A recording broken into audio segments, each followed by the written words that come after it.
Ok, le personnage de Kashimo est juste excellent et en plus je suis sûr qu'il va y avoir une confrontation contre Akari, mais sérieusement ça fait juste tellement plaisir. Après le chapitre de la semaine dernière, la review était douloureuse pour moi, j'ai pas encore supprimé le pachinko sur mon portable.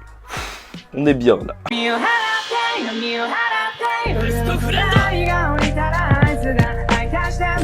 領域展開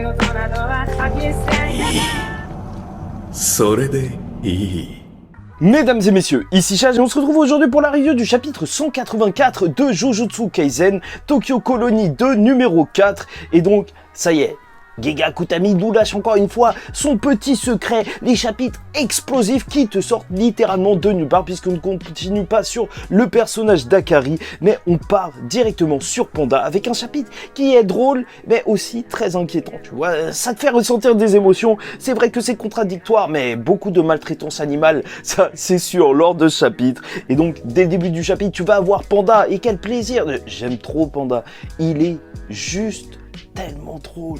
Tu vois qu'il pense à devenir un ours en peluche, comme ça il va pas avoir de problème, tu vois, ne plus bouger et faire semblant de juste être un nounours, mais c'est juste pour ça qu'on aime ce mec ou ce panda, justement, puisque voilà, dès le début du chapitre, on te met dans le bain où il sent qu'il y a 3 corps qui sont démembrés juste à côté et en plus, il n'arrive pas à détecter la personne parce que la personne est assez forte pour cacher son énergie maudite, une chose que Mei Mei aussi aura fait dans Jujutsu Kaisen, et donc ça c'est pour te dire que normalement c'est les gens très très chauds. Et sa mission normalement à Panda est de trouver l'ange et de négocier avec, et je vous rappelle que c'est Megumi qui a été attrapé par l'ange dans sa colonie, et est-ce que l'ange peut changer de colonie? Peut-être bien. Dans tous les cas, Panda, de base en plus, il voulait pas se battre, tu vois. Il le dit, c'était Akari qui devait mener les combats pendant qu'il s'occupait des recherches, mais ils ont été séparés. Et là, son plan d'ours en peluche,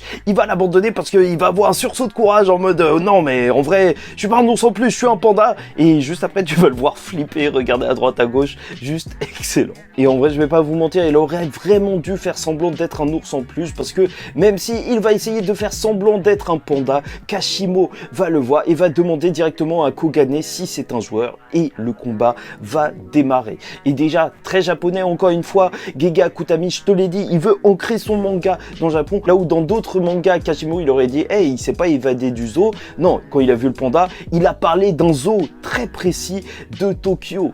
Tu vois, là, la ref, c'est pour les Japonais. Moi, j'ai aucun souvenir avec ce zoo. Je suis jamais parti au Japon. Et donc, on a enfin l'introduction réelle de Kashimo qui nous avait été introduit avant, bien sûr, parce qu'il recherchait Sukuna. Mais je vous rappelle que c'était celui qui avait atteint 200 points. Il a dû tuer au moins 40 joueurs.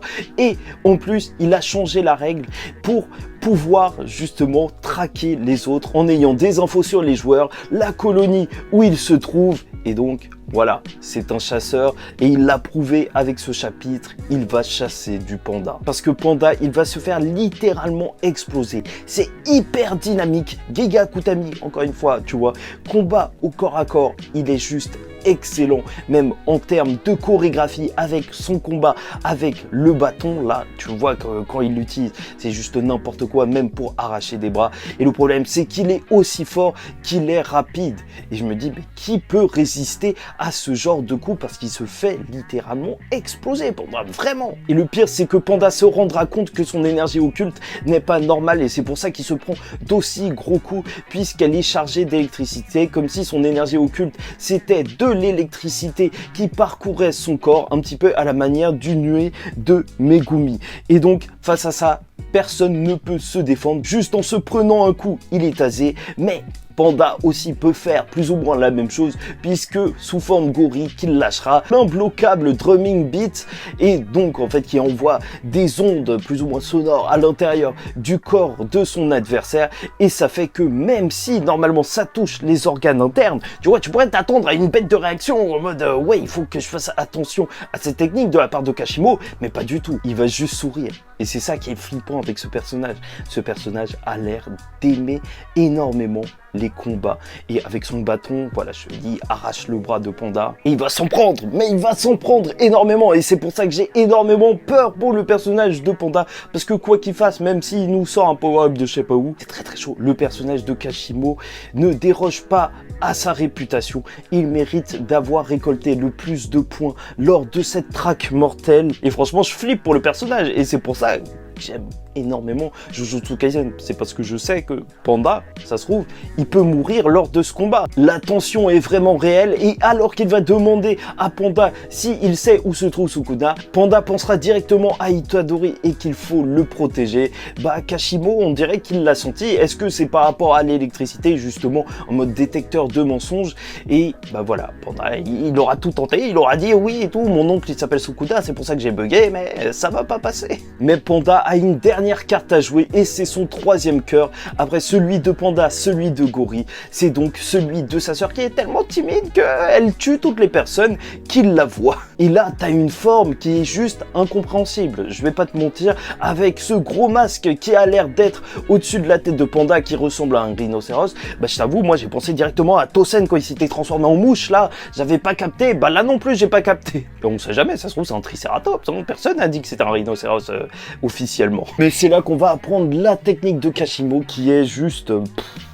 c'est n'importe quoi. Franchement, clairement, c'est n'importe quoi. À quel point cette technique, en réalité, avec une telle force et une telle vitesse, elle est cheatée, puisqu'il crée des ondes électriques en lâchant des charges positives, donc des protons, à l'intérieur de son adversaire, et lui, il se charge en électrons, et ce qui fait que quand il lie les deux charges, alors il va y avoir un éclair. Et donc, à chaque fois qu'il charge son attaque en donnant des coups à son adversaire et qu'il charge sa propre électricité, il peut donner un coup sûr, justement, à son adversaire, avec justement cette électricité qui va littéralement le suivre. Ce mec veut affronter Sukuna.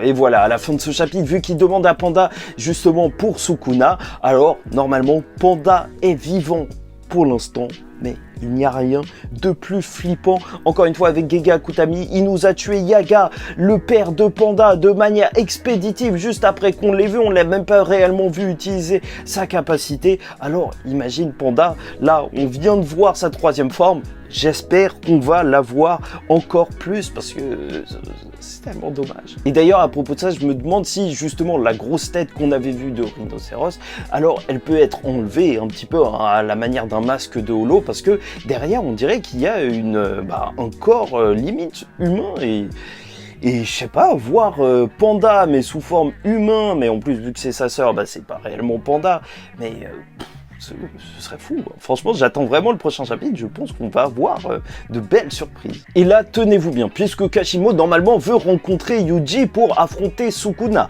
Ça, c'est ce qu'il y a de base, mais je pense que dans tous les cas, il y aura un affrontement face à Akari. Pourquoi? Parce que cet exorciste qui est là depuis 400 ans, qui connaissait personnellement quasiment Sukuna pour lui en vouloir autant, bah, il faut pas se mentir, son introduction juste alors qu'on n'a pas vu la conclusion du combat entre Charles et Akari, je trouve ça vraiment bizarre. On n'a pas vu l'effet du jackpot d'Akari, donc peut-être que on est censé le voir justement face à Kashimo et que même Charles, en vrai, il n'avait pas l'air si méchant que ça, tu vois. C'est Akari qui l'a motivé à se battre. Donc, il y a possibilité que les deux, ils vont se ramener, vu qu'ils sont fans de manga, pour se battre contre Kashimo. Et là où je pense que c'est vraiment une possibilité, c'est qu'il y a vraiment quelque chose qui se joue en matière de thème entre le personnage d'Akari et le personnage de Kashimo. Bon, peut-être que tu vas dire que je vais un petit peu loin. Mais Akari, en gros, il recherche la fièvre. La fièvre qui est quelque chose d'assez abstrait et elle culmine quand il aide ses camarades. Enfin, Kirara avait parlé de ça. Et donc, face à ça, t'as un Kashimo qui a l'air d'aimer les choses de manière assez hédoniste, épicurienne, si tu préfères. En gros, il aime les plaisirs de la vie physique, tu vois, pas les plaisirs un petit peu abstraits comme la fièvre. Et pour lui, ça semble être les combats. Enfin, tu vois, il a créé une règle juste pour affronter des gens. Il a un bête de sourire quand il est en train d'affronter Panda. Il y a vraiment quelque chose de cet ordre. Et donc, étrangement, alors que les deux personnages, ils ont l'air d'apprécier énormément le combat, Akari et Kashimo, bah c'est assez différent. Tu vois que Akari il peut prendre son kiff même en se battant contre un Charles qui a l'air beaucoup moins puissant que lui. Tu vois, ça a l'air de le faire kiffer parce que lui, pour lui, la fièvre, il peut la trouver un petit peu partout tant qu'il se lance des paris. Donc voilà, je pense que thématiquement, leur combat, il pourrait être intéressant. Et en plus, voilà, je te le dis, hein, Yuta, il y a eu plein de chapitres sur lui. C'est bizarre que Akari, on en ait juste vu 2 et après, voilà, on passe à ça. Moi, je te dis, il va se ramener. Ou ça se trouve que c'est Miwa qui va se ramener. Il faut qu'il y ait quelqu'un qui aide Panda, en fait. C'est tout ce que je veux. Bref, voilà, chapitre vraiment super agréable à lire. Vraiment, comparé à la semaine dernière où j'ai souffert, je vous dis la vérité, pour la review, j'ai souffert. Là, grand sourire. J'espère que vous avez apprécié la vidéo. En tout cas, pour moi, c'était un plaisir de vous la faire. N'hésitez pas à liker ou disliker la vidéo si ça vous a pas plu. Commentez, donnez-moi votre avis en commentaire et abonnez-vous si vous n'êtes pas abonné. Team Jujutsu petite, mais une team forte, je le répète. Et en attendant la suite, je vous dis ciao tout le monde, faites très attention à vous et surtout, paix sur vous.